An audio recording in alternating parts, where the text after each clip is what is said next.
Every pony departure off the hype train in orderly fashion. Destination, Season 6. And what a better way to kick things off than to visit the Crystal Empire and see the new baby. I'm sure everything will be just...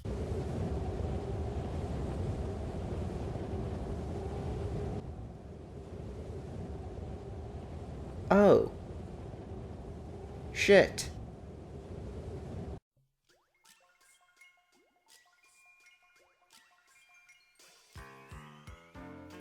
Hello there my friends, I am the editor and welcome back to Cut and Print.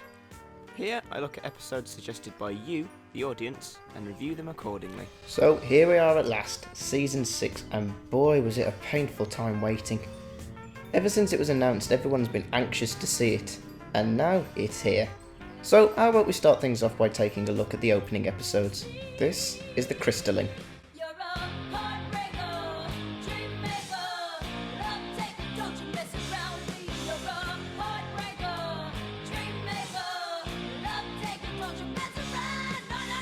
So the episode starts off with the newly redeemed Starlight Glimmer wandering around the Castle of Friendship. It's interesting to me that they're now keeping her into the main characters, and with doing that they've balanced out the races. There are now 2 Earth ponies, 2 Pegasi, and 2 unicorns, just like in the beginning. But this time there's an alicorn thrown in the middle. It's simple things like that that please me. This castle looked a lot smaller from the outside. Just get used to it, mate. You can't even get away from TARDIS-related jokes even in this universe. Upon finding Twilight in the castle library, Twilight tries to help Starlight feel welcome, and has been made officially Starlight's teacher. Good character development there. And as so, she tries to figure out what her first friendship lesson should be. But not before Starlight joins in with the other members in the castle throne room, where they are planning a trip to the Crystal Empire. Frankly, I'm not exactly clear on all the customs and traditions of the Crystal Empire, especially when it comes to a crystalling. What's a crystalling? Haha! Play on words that actually make sense. And it's quite a nice explanation, told by none other than our old friend Spike. Whenever a baby is born in the Crystal Empire, the parents bring it before the Crystal Heart. They get the purest shard of crystal they can find, then pick a crystaller to present the baby to every pony who comes. Then they all share the light and joy they feel, feeding it into the crystal that joins with the heart and increases its power. And this is going to be a royal crystalling, so pretty much the whole empire will show up.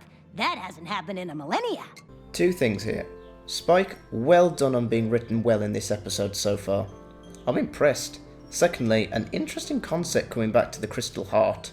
Glad to know it's being used and it's more than just a fancy decoration now. So Starlight returns to the library to ask Twilight more information about the Crystal Empire, but instead, Twilight has come up with Starlight's first friendship lesson, reuniting with her old friend Sunburst, who currently lives in the Empire. I found out that's where the first pony you ever cared about lives. Sunburst? Of course, that's just one idea. We could also go to Griffinstone. Making friends with a griffin is a challenge all by itself. Or we could tag along with the CMCs the next time they try to help a pony who can't figure out why they're special. This is understandable in Starlight's situation because we actually understand the hardship she's going through. I mean, the whole reason she went, Spike, you want to recap for us? You blamed cutie marks and stripped a whole village of theirs, and when Twilight and the others stopped you, you went back in time and almost destroyed Equestria. Kind of salting the wound, but yeah, pretty much. Anyway, a short time later, Twilight receives a snowflake-shaped invitation for the crystalling. There are a lot of really odd ways to communicate in Equestria.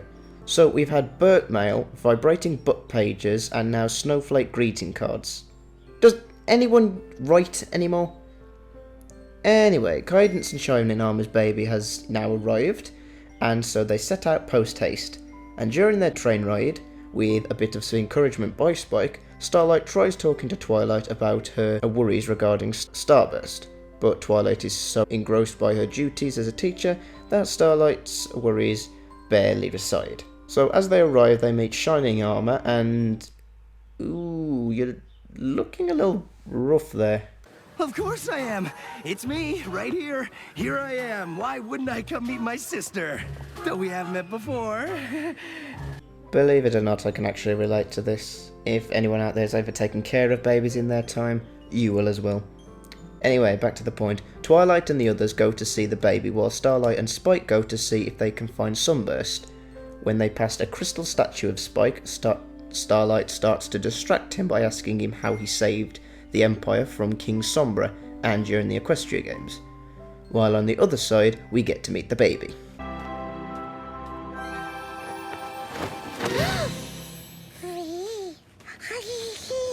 Of course, I could be wrong.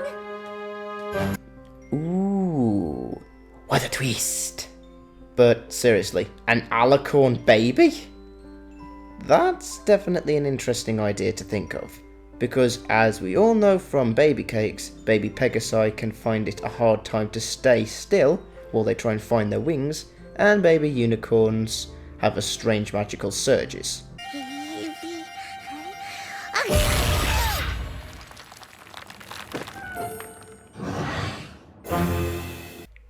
And apparently she knows Solar Beam. Now I know this is a lot to take in all at once, but one of the biggest things spoken about in this episode is this statement. The birth of an alicorn is something Equestria has never seen. It is beyond even our understanding. Oh, the theories that have erupted like a volcano about this statement. It's like a virus on the internet. There are theories saying that because since it's never been seen before, Celestia and Luna weren't born alicorns in the beginning, which begs the question, what were they then? Then there's the other one that states since in Heartwarming Eve, Equestria was formed from the unity of the three pony races. Celestia and Luna came to the land and took up authority that way. I can't see how that one works, but never mind. But my most favourite theory has got to be from FNGR, and from talking to him and watching his videos on the matter, he is convinced that the baby is a changeling. His understanding is that since the baby has larger eyes and that of the other babies we've seen in shows, that and the fact that her wings are larger than they should be, added with the overcharged magic, granted, yes, it is a little bit of an overlook, but the main point that he loves to bring up is the fact that the baby was born earlier than most babies are, and the black silhouetted figure in the background near the end of the episode. Okay, back talk here for a minute. Number 1, how did Cadance get pregnant from a changeling in the first place? Last time I checked, Chrysalis didn't change into shining armour. Number 2, it takes about 340 to 360 days for a horse to be born, and it takes 9 months just for the insemination. So, the beginning of their marriage all the way up to the announcement in Season 5, 9 months may have passed. And number 3, how can you tell that the silhouette is a changeling in the first place? Where he gets this ideas from, I don't know. Maybe he's a genius and he's cracked the code, or maybe he's just come up with this theory for no good reason. Ugh. I don't know why, but I suddenly have the urge to hate the editor. So yeah, skipping ahead a bit because I've rambled on enough about this. Twilight and Pinkie Pie go to help to take care of the baby. Apparently she's a xenomorph facehugger. While the others help Shining Armour get ready for the event, so we're going to skip all of them for a while now and to hop right back to Starlight and see how she's getting along. Oh, no. Yes! Yes, that's me, yep. Important wizard. Really busy with lots of, wizarding stuff. Right. Well, good to see you. Well, that went well. Anyway, eventually Starlight and Starburst continue acting awkwardly around each other, being vague and hiding what they've been doing since parting ways. Unfortunately, it's not going well. This is like a snippet out of Amending Fences a little, except it's not just a recolour of an already existing canon character. After Shining Armour finishes the crystalling preparations and Cadance finishing addressing the public, Twilight and Pinkie Pie arrive with the baby to begin the ceremony. However, once the baby is separated from Pinkie, well, actions speak louder than words here.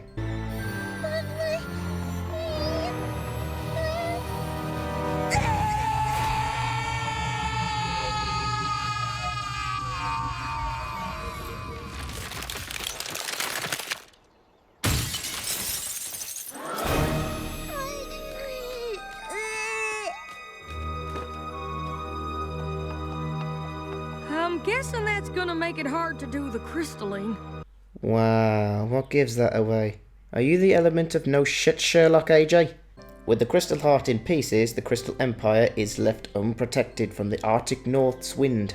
Without the Crystal Heart's magical protection, the entire city's about to become a winter wasteland. Winter wasteland, you're all going to die, 'cause you made the baby cry.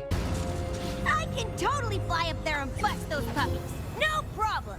10 seconds flat. But no. I wouldn't advise it, Rainbow Dash. Those storm clouds are not like the ones you know. What a surprise, Princess Sunbutt McDoolittle doesn't want to do anything. Some things never change. Applejack, Fluttershy and Rainbow Dash go to convince the Crystal Ponies to take shelter from the storm. Twilight and the rest go to the Empire's library to find a spell that can restore the Crystal Heart. So why don't you do something for once, Celestia?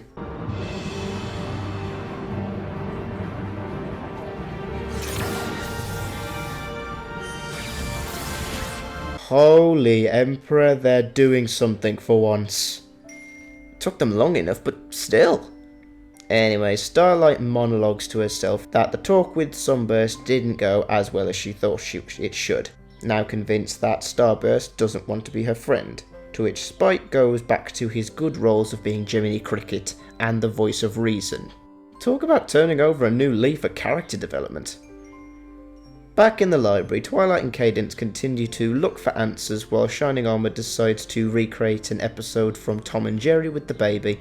And this is just me saying this, it's fucking hilarious and adorable to watch. Young Billy, come back here. Shining Armor? I thought you were taking care of the baby. I'm trying. Gotcha! This goes on for a while until Cadence finds what seems to be the right book. Spell of Relic Reconstitution! I can't believe we found it! It's a good thing, too. Without this, I don't know what we'd do. Oh, Twilight. 6 seasons, and you haven't learned the definition of irony.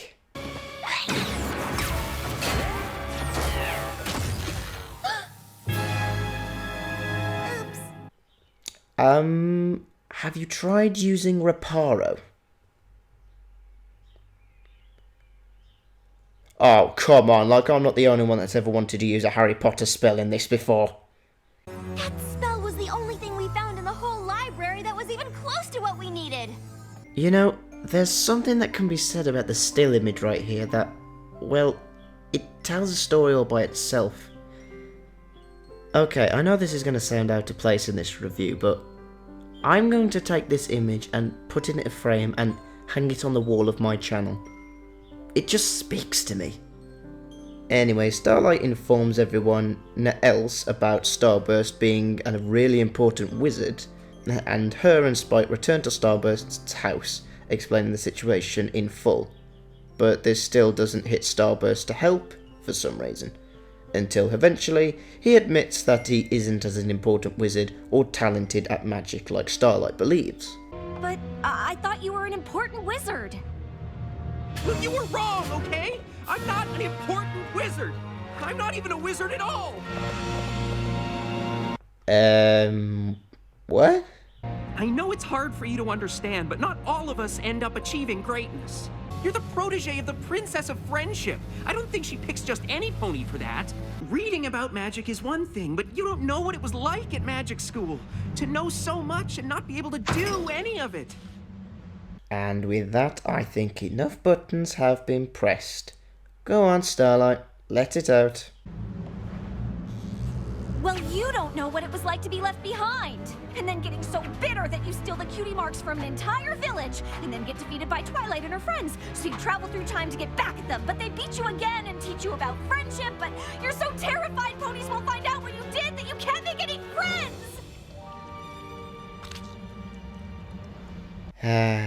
This is why I love therapy. Anyway, looking through the vast collection of books, Starburst believes he has found a solution. Joining the others back at the palace, Starlight, Twilight, Celestia and Luna cast the magic on the Crystal Heart, Starburst and Cadence and Shining Armor carry out the baby crystalling, and in doing so, all the ponies show their love and admiration towards the little wrecking ball, and the power is enough with a little bit of magic from the three princesses and Starlight, kind of planning ahead there, to insert the charged gemstone into the crystal heart and save the kingdom from ice. Let it go! Let it go! Ha! Suck it, you overrated excuse for merchandise benefits! Anyway, as all of this starts to draw to a close, Twilight and Shining Armor's parents arrive to see the baby. You would not believe the crazy weather that delayed our train. Came out of nowhere. But it was all worth it to see this peaceful little angel. Oh my, Emperor, they can talk. Okay, this episode is hitting everything on the wish list. We've had Celestia and Luna actually doing something. The parents have voices each. But the biggest point, Spike is actually written well on this episode. Oh, speaking of which... I just wish I could have given my pupil the attention she deserves. Well, I know she needed to be put on the right path, but giving her the space to make her own decisions worked pretty well. Isn't that how Celestia taught you? Aw, Spike, I could just hug you right now. You know what, Bucket? Come here, you little dragon, you. And that was the crystalling, quite possibly one of the best two-parters I've ever seen in the show so far. So, let's break it down. The story is one of the best written stories I've ever seen for a long time. The characters are flushed out nicely, the development of the new characters and the newer characters is well thought out. The events that take place all link together to tell the story, and nearly everything that is wrong with certain aspects of characters in previous seasons is either addressed or fixed. Spike was helpful and wide-eyed spectacle assistant that wants to keep on track with just the odd bits of blowing a trumpet, just to show that he has some form of personal humour. Celestia and Luna actually got off their plots to, well, work with the plot of the episode in order to help. And then we have Twilight and Starlight, the pupil who becomes the teacher and the student who seeks the guidance. This is a great combination. But it wouldn't be an episode if I didn't mention the baby. Aren't we gonna name the poor little dear, or are we gonna spend the entire visit just calling her the baby? We were thinking Flurry Heart. You know, to remember the occasion. And I'm so glad it isn't Skylar and that the name actually means something with a purpose. So with all of this, story gets gold. As for animation, in continuation with the seasons, the animation just gets better and better with every single episode that they can chuck out. And this is no exception. The crystalling scene is a joy to watch with the bright colours and the return of the crystal ponies, and even the designs of the ponies is nice for a treat. I've talked with others in the past about the design of Starburst when he was just a little colt, with the mixed colours of his body. To see the design return, it's a nice touch. But big surprise, Flurry Heart, the Princess of McDonald's, steals the spotlight. Her arrival has spawned as much controversy as when Twilight first announced to become an alicorn. But love her or hate her, she is adorable. And her animation as a baby with the sound effects that she makes is just heart-melting to watch. Big surprise, but animation gets gold. And lastly, there is the moral. The moral is half for Starlight and half for Starburst, in that it shares a common moral with amending fences, but only when I get around to that episode. Anyway, the message is stating that even though you may have problems in the past, you should never let it come between you. In fact, if anything, it's a good thing to confess to because it gives you common ground and stand up in order to discuss your problems together. Are morals in this show becoming more subtle and deep? Because there's a few really heavy hitters that I've noticed recently. But that's just me, and that means that moral gets gold. Welcome to the canon world of MLP Flurry Heart. Be prepared for the love and hate with every other character that's in this show so far. Well, there you have it, my friends. Thank you once again for watching this review, and I'm going to try and see if I can get as many different Season 6 reviews out as I can, kind of breaking up the flow of Rainbow Story arcs from this time. So tune in next time, my friends, to see another suggested episode. If there's an episode, or subject matter, or even a fan-made animation you want me to review, leave a comment in the comment section below, and I'll see what I can do. I am the editor, and cut, that's a wrap.